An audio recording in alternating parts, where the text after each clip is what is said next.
otak kita bagi ini. Nah, yang tadi itu artinya bahwa ingat, Pomokaki, Pomokaki, wahai Arijal, wahai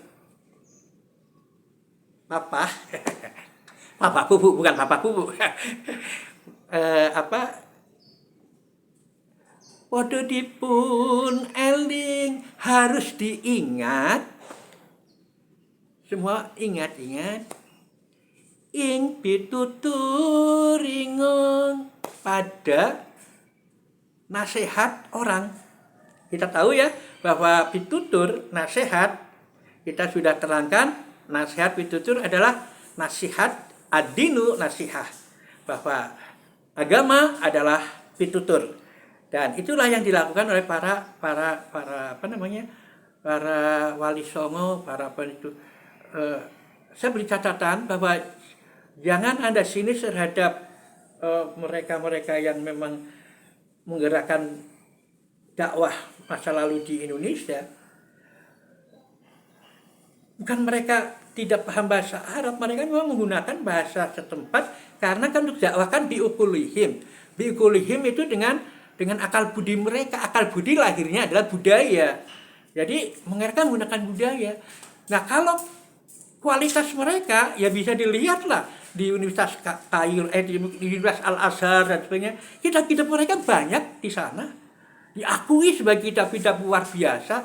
Hanya orang-orang yang sekarang itu kemudian itu bid'ah itu ini. Padahal itu hanyalah sekedar apa namanya, kalau di dalam bahasa budaya itu sebagai akulturasi, ya akulturasi. Ini sangat prihatin saya dengan para dai sekarang ya. Kayaknya mereka paling benar. Padahal yang tentu saja yang memahami itu semakin dekat ke sana kan. Nah itu ya. Jadi saya ulangi lagi bahwa mereka menggunakan pitutur dengan nasihat itu dengan bahasa Jawa karena memang diukulihim dengan budaya kita dengan mocopat kan. Siro iku satrio arane. Engkau, kamu, kalian adalah satria, pemimpin-pemimpin. Kulukum ra'in, masing-masing kamu ada pemimpin. Nah, bagaimana seorang pemimpin harus lakunya? Kudu anteng, jatmiko ing budi, harus tenang dan berbudi pekerti yang akhlakul karimah. Berbudi bawa laksono, kata orang Jawa. Maaf bahasa Jawa saya sangat begitu. Jadi kudu anteng jatmiko ing budi, ruruh sarto wasis samubarangipun, harus teliti dan waspada dalam segala hal. Nah, jadi kalau kita memilih pemimpin, coba lihat karakteristik sesuai dengan itu. Karena ya, kalau dalam bahasa agama adalah amanah, fatonah, sidik, tabligh, dan masih banyak ya. Tidak hanya 4 itu. Nabi itu adalah Raufur Rahim. Nabi itu Raufur Rahim ya. Sangat santun dan juga sangat kasih sayang. Nah itu, jadi kita pilih itu orang-orang pemimpin itu yang itu. Nah, kemudian kita kembali kepada tongkat dari apa namanya, dari tongkat komando untuk menggerakkan perjuangan keadilan dan kesejahteraan yang itu ada diwariskan dari Pangeran Diponegoro. Nah kita kenapa jatuh ke Anies ya, kita lihat saja Anies karakternya gimana. Kudu anteng. Anies anteng enggak? Apa jelalatan? Atau emosionalan gebrak meja? Atau mutungan, dinilai 11 mutung? Kita bisa lihat jatmiko ing budi, akhlaknya akhlakul karimah enggak itu Anies itu.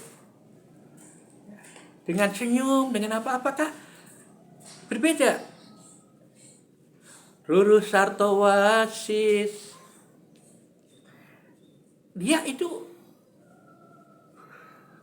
Ini enggak teliti, smart, kemudian wasis itu apa namanya, waspada ya, dia punya kewaspadaan. Apa tidak? Biasanya kalau orang tenang berpikir itu karena memikirkan, menganalisa berbagai ini kan.